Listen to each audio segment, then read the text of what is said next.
Today we're going to touch on 5 things that karate teaches you which are just plain stupid. All right, Mr. Varga, I'm gonna need you to stay in your lane. You make a lot of strong statements about karate in this video, and I have to disagree. So we're talking about some aspects of things that are taught in karate, which to me, as a fighter who actually compete in the ring in kickboxing, karate combat, MMA, I've done all of those, they just don't make sense, and everybody on the channel needs to stop doing them. Now, while we all know you are the full contact competition expert among the two of us, I make no claims in that area. A lot of your statements in this video have a lot of misconceptions about what karate is or how to use the techniques you're talking about, and you take a lot of things out of context. And twice, even in the full context of a sports situation, I still think you're wrong, to the point of, like, I feel like maybe because you're new to YouTube, so am I, all right, but you're pushing out quick videos, maybe you didn't fully research some of the things. I don't know. But twice in particular, I just think you're dead wrong. Okay, so the first thing that Gabriel goes over is the sidekick. Now, from a sports fighting, a sports perspective, I understand what he's saying. The first technique, which I was just referring to, is a sidekick. But very often in karate, and I was taught this very early on, your leg comes up, you kick out, and you drop and you strike with the edge of your foot. The idea behind this, when I was taught, was the edge of the foot is a smaller striking surface. Therefore, you're going to create more power per square inch. But why not just flatten out and try and land more with the heel? The heel right to the stomach is going to be that much more substantial. And anytime you take a limb and you angle it downwards, now the chance of it hitting and collapsing under the pressure of striking a surface is that much more. You need to stop and you need to go, why did they do this? Why does this make sense? Oh, it doesn't. I'm going to go back to what Gabriel's telling me right now. Heel or the bottom of the foot. He makes the statement that the traditional karate way of kicking with the side of the foot, okay, it creates a danger for the kicker. It's more dangerous on your ankle. It's not even necessarily as strong or as good as just hitting that side kick with the heel, which I can get behind. Makes a lot of sense. I agree with him on that point. But he also says in the video, and this I think is important, he says, understand why it was done that way, and if you disagree with it or you don't like it, get rid of it, and then throw it away. And then he says to throw away the kick. And it's funny because it lets me understand, I don't think he actually knows the real history about how that kick became that kick. Now, again, from a sports combat perspective, I understand what he's saying. But the side kick was not originally used in that perspective. Okinawan traditional karate did not have a single kick that went above the waist. Everything was below the waist, and most things were from a clinching, almost a clinching range. We weren't out here fighting like you see in sports stuff. We're like this close to each other. Where throwing the kick with the blade of your foot comes from is, say we're here, kind of angle up with me a little bit, okay? It's there. That is what it's for. You're blasting the knee with the strike. You're here, there. Now they were trying to use it to bend the person over. It is when you are this close to someone and you try to throw that inside kick, almost like a foot sweep, but with a kicking pressure, it is hard to do that with the heel of your foot because of the angle needed to turn over and have that heel face the person. Yes, you can turn your whole body and try to generate some power with your heel, but then you're kind of opening and exposing yourself, which was a thought process about why instead they go in and out. Because notice, I don't have to twist my upper body at all to generate some power there. Okay? To generate some power there. Instead of where I have to make a turn to kind of hit with my actual heel. Now it works decently from this angle because I'm on the outside, it's harder for him to hit me. But from the inside angle, this is not turning my side to him from this close is not necessarily something I want to do.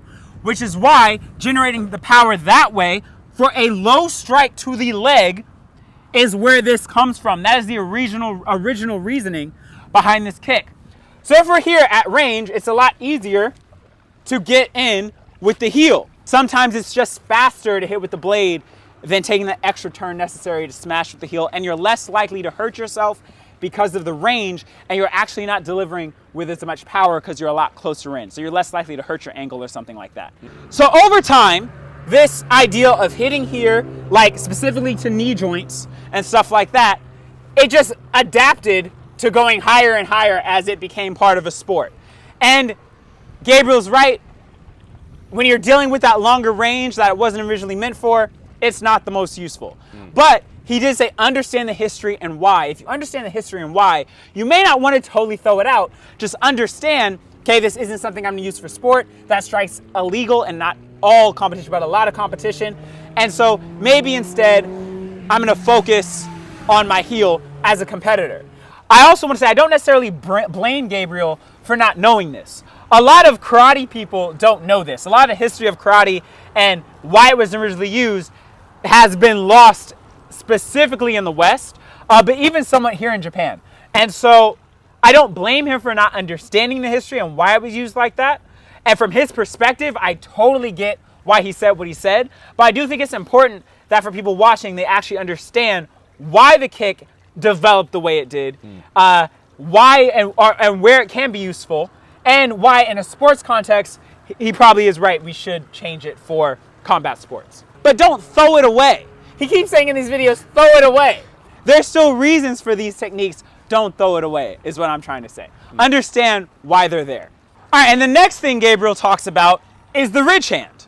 Next sort of ridiculous thing that karate teaches you is a ridge hand. Now I know there's going to be a lot of people out there who are going to say, Gabriel, guess what? Karate combat allows ridge hands. Therefore, they must be legit. But I have not seen an awesome clip yet of somebody throwing a wicked ridge hand and knocking somebody down. Let's face it, a right hook is just so much better.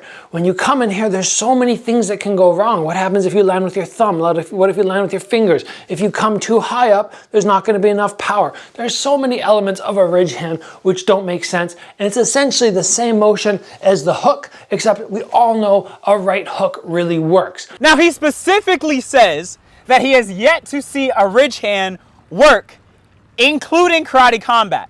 And that's funny, because it literally took me one YouTube search and it was the first reel to show up. Accurate, right? Yeah. That is a great cover. Oh, it's a huge shot from Eagle to Castaneda. So obviously it does work and there's a knockout. Okay. That being said, overall, I actually agree with this point. I only go over it to show that I'm not sure how much research Gabriel put into this video before he posted it.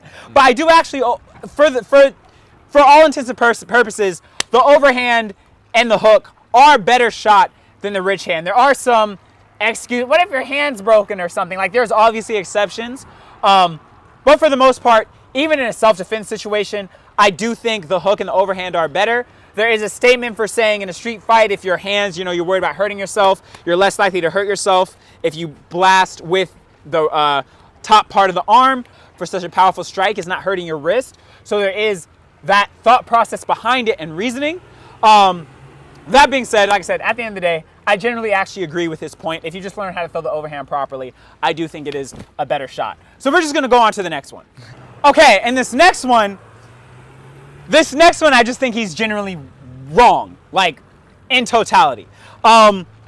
He goes into this whole conversation about how the back fist is trash, and again, keep saying we should throw it away. One of the most common karate techniques that you're going to see time and time again is a back fist. And a back fist, even though I used to throw it all the time when I competed, it makes so little sense. There's no body momentum in a back fist when you throw it without a spin. If you guys, the point fighters used to do it where they would jump in the air. Yes, I used to do it, but I realized very quickly this does not work for boxing or kickboxing. Don't see people throw this in the UFC. Why not? Simply because it does not work. Eliminate this from my arsenal. If you think back fists are awesome, we got to change that. Now, let's say even just in the context of competition fighting, this is inaccurate. And again, I don't think he looked too much into it, because if he did, he's literally insulting everything Ali is. Okay, this was the main way Muhammad Ali would jab, was with a back fist jab. All right, now, I'm not going to say that the normal jab, I agree that the normal jab is really good. I use it more. But to say that you shouldn't teach and shouldn't know how to throw a back fist is crazy. And instead of me overly going over it myself, let's have a 2-time world champion come in here and talk about it instead. Hey everybody, this is Terrible Tim Witherspoon, former 2-time heavyweight champion of the world. And today we're going to show you how to flick that jab back like the Kung Fu guys do. Kung Fu guys with their backhand like that, kind of like similar to what Muhammad Ali used to do. I was his sparring partner and he used to flick, he used to show me, he used to flick it to try to hit flies. But in Kung Fu, they come back like this with this position. And I didn't realize that they were doing that.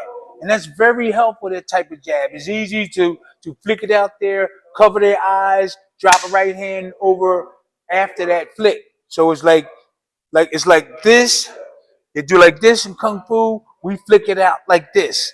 Flick it out like that. Ali said he tried to catch flies with it. That was 2-time world champion Tim Witherspoon and one of the main sparring partners of Ali, going over the back fist and giving it its respect as a traditional Chinese Kung Fu technique, because Ali got it from Bruce Lee, from what I got from his conversation talking about it in the video, okay? And breaking down that not just does it work, but he teaches it. And deeper than that, there's tons of videos of Ali using it.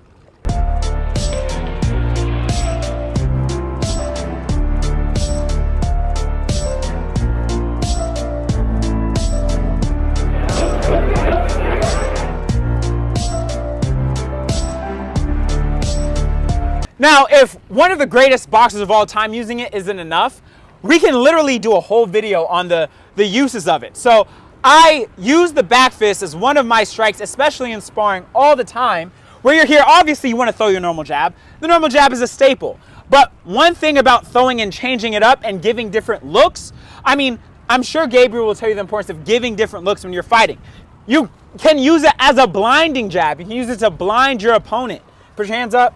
You can use it, you're here, the way you do that, you can do that, cover the hand and strike.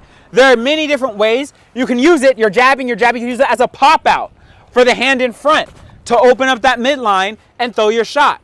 Okay, there's a lot of ways in which you can use that jab, and a lot of fighters actually do use it. I showed you Ali, but he's not the only one. A lot of fighters use it within their hand play. If you're looking at a fighter who uses hand play a lot, so where they're up here messing with the front hand, you'll see a bunch of, not just that, you'll see a bunch of different types of punches being thrown to give different looks. So saying to throw away the back fist is crazy.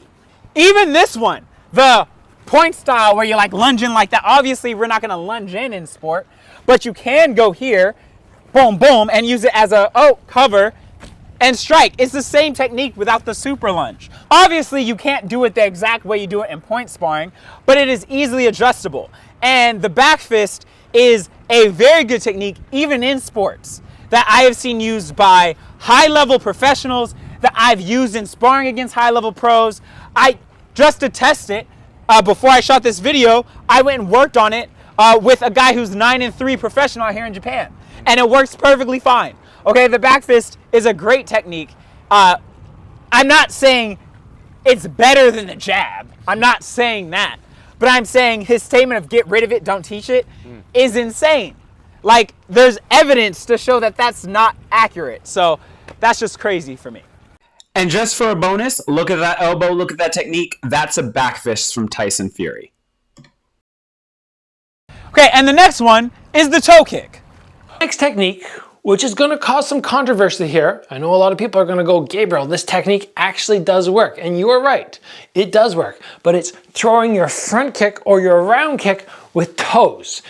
I do know this works because I've been hit by it before by somebody who specialized in it. Yes, you can hurt people by kicking them, but if you land on a rib, or you land on an elbow, or you land on anything that's hard, your toe is gonna snap. To me, it doesn't make sense, and it's a silly karate technique that doesn't really need to be taught and should be removed from most people's arsenal. Okay, so Gabriel admits in the video that the toe kick works. So we're not really in a conversation of, does this technique work or not? It does, he knows it works. His idea is that because of the threat of breaking your feet or breaking your toes, that it's not worth learning. Okay, now I'm not going to disagree with that. One of my instructors in America, who's very good at the toe kicks, he has broken 3 of his toes and has to tape them together. There's a reason I actually just started working on them here in Japan, because in Japan they're extremely popular. A lot of people throw them. And I just started really working on it here. And the reason I didn't in America is that I didn't want to break my toes. So I get his point. That being said, I have another friend who fights and trained his toes. His name is Will. He can throw them perfectly fine and has never broken his toes. Okay. Again, that same professional I talked about earlier, who's 9-3, okay, who's a very good fighter out here, throws toe kicks and has never broken his toes. Okay, so again, some people are going to look at that technique as long as it's explained to them the risks, and they decide to take that risk and they find it worthy and something they want to work on. I think that's something that they should be allowed to learn and should not be thrown away. Now, again, I think it's important to remember that karate is a self-defense style. And nowadays, especially when we have shoes on, okay, toe kicks aren't going to break your feet if you have shoes on. So if you're thinking about it in the context in which it's actually created, because karate is not meant to be a sport martial art. We have to make adjustments to make a lot of it work in a sport context. So if you have, say you want to hit someone in the groin, which is what it was originally designed for, it's a growing shot, right? It's not even meant to be hit to the stomach. It's a growing shot. You have shoes on. That's totally fine. That's the reasoning for the kick, which is again why I say you don't want to get rid and throw these things away, because you have to just understand what they're actually designed for in the first place. If I have shoes on, I'd rather hit you with my toes than the ball of my foot. And again, even in the sport context, I just say let the person understand the risks and let them make the decision. I made the decision for many years not to train my toes. And I'm just now kind of changing that now that I'm in Japan. I'm working it and I kind of switch in between. But again, I think we should leave that up to the student. I think you should, as long as you're able to educate the student with conditioning, especially conditioning the toes for kicking. If you yourself don't know how to condition your toes right, or even know how to deliver the kick, yeah, please don't teach. Don't teach it. Yeah, don't teach what you don't know. Yeah. But if, like, I wouldn't go out, I wouldn't teach a toe kick because I'm just now doing it myself. But again, if that pro at my gym wants to teach toe kicks to his students because he can use it, and he's teaching them how to condition it properly, and lets them know of the possible dangers, then I think that's fair. So again, don't throw it away. It does work, and if it lands properly, it's worse than a normal kick. That thing hurts. It goes right past your guard, hits you in the ribs or the, oh my God, it sucks. It sucks. Okay, and his next point was the double attack. The final thing that I want to touch on today, which I think is ridiculous, and I still do have people ask me, why aren't we doing this on pads?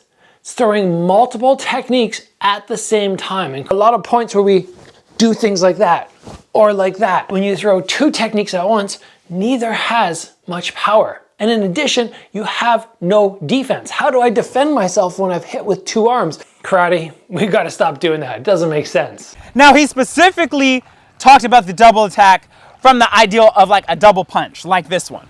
Now, there are some people who actually think that's a takedown technique and not a punch anyway, but that's neither here nor there because he's talking about it from the perspective of it being a punch. That being said, especially in combat sports, I generally agree that double shots in combat sports, you can land them, they might hit, but they don't really hurt. So I get his point. I agree to that. But again, he talks about looking at the context in which the techniques are supposed to be used for. So again, I don't actually think that was ever meant to be a double punch anyway, but let's go to a different double strike. Like in Weichi, we have strikes like here and there, okay? Or some people use stuff like that and there, right? So these techniques, which you won't necessarily see in sport because no one's coming at you with a push, no one's grabbing you like this, no one's doing that in combat sport because trained people who are not drunk don't normally shove people stupidly off balance. But if you're in a situation in the street where you're dealing with someone who is drunk, someone who is belligerent, or you're in a self-defense situation, or you are a girl in a self-defense situation, it is very possible that someone actually does reach out and attack with both arms. But there are situations you can find videos in America of people assaulting with both hands or even one hand with the other hand down, attacking in really stupid ways, which is what karate is designed for. It's to be used as a self-defense art. A matter of fact, I just saw a video of a crime that was committed in America where a guy reached out and grabbed the dude, where a double strike would have actually been perfect in that self-defense situation. Instead, he stabbed him. But that's not the point. Well, that escalated. That's not the point. Bursting through the door, went behind the counter and grabbed Jose Alba. Surveillance video shows the violent struggle. There is Alba getting pummeled, then grabbed. Then it was this Tuesday. Officers talked to her and she told them Bobby Martin picked her up by the throat, choked her, and even slammed her up against that wall, forcing her to lose consciousness. Right? So a guy comes in, reaches that double, you parry both shots, his heads are forward, you go forward. I shot. Double here. Double to, my bad, I'm sorry, that's a little hard. Double to the side of the neck, all that kind of stuff. You could load and hook. That's a viable option. I'm not saying you can't do it. I may not even be in a proper fighting stance. But in this situation, that's a viable option. That's a viable option. That's a viable option. All of those will still work and cause damage. Okay? So in a situation where someone's coming at you like, ah, and you just swipe and hit them, and then after you hit them, you say follow up with a nut shot, which is what self-defense is, that works. Again, you got to understand the context of karate is not, and the context of self-defense is not always to just win the, is not to win the fight. Sometimes it's to escape. Here, double shot to the eye, kick to the groin, you run. Karate-wise, you won that fight, even if you're running away. Okay? Again, self-defense context is different. You come here, double shot to the eye, double, even the leopard paw, whatever you're going to do, those things have their place. Again, though, if we're here, that's stupid. Yeah. All right, I mean, it looks cool. Technically, Pacquiao has landed that before as a joke. Like, it didn't hurt anybody, but he has done it. And boys in Japan also do the old famous one. Yeah, just to look the pose. Yeah, like, there's cool stuff. There's cool stuff with it. So there are reasons in which if you want to look cool, okay? And that's another good reason for the sidekick. And another good reason for blading the foot on the sidekick is for pictures, okay? Because this just looks more symmetrical and it looks sexier in a photo, and that's enough reason for me. Okay, so from a combat sport perspective only, a lot of what he said makes sense. I disagree strongly on the backfist, and I disagree with his reasoning of why you shouldn't be teaching the toe kick, even though I understand his points. His points are still very valid. That being said, when you're filming a video like this, where you say karate should get rid of this, and you don't specifically explain if you're even talking about a pure combat sports perspective, which maybe he was. I know Philip thinks you're more looking at it from a combat sports perspective, but when you have people who are watching your videos and you're a very well-renowned, extremely skilled martial artist, again, like I said, this is not me saying he's not skilled or not knowledgeable or anything like that, but it's important to put these things in the right perspective of what it is that you're saying, because he's very influential to a lot of martial artists who are out there and may not know the history or the reasoning behind why they're doing what they're doing. And again, even within karate, a lot of it's not widely known. So I think it's important for someone out here on YouTube to explain in context why karate does what it does, why you might want to keep some of the things he said to get rid of, and in certain situations, specifically the back fist, where I think he's just wrong. But yeah, I hope you guys, if you enjoyed the video, please like, subscribe, hit the notification bell. Please share this video, especially with any of your karate groups who may have felt some kind of way about his video. And I appreciate you all for watching, and I'll see you next time. Peace.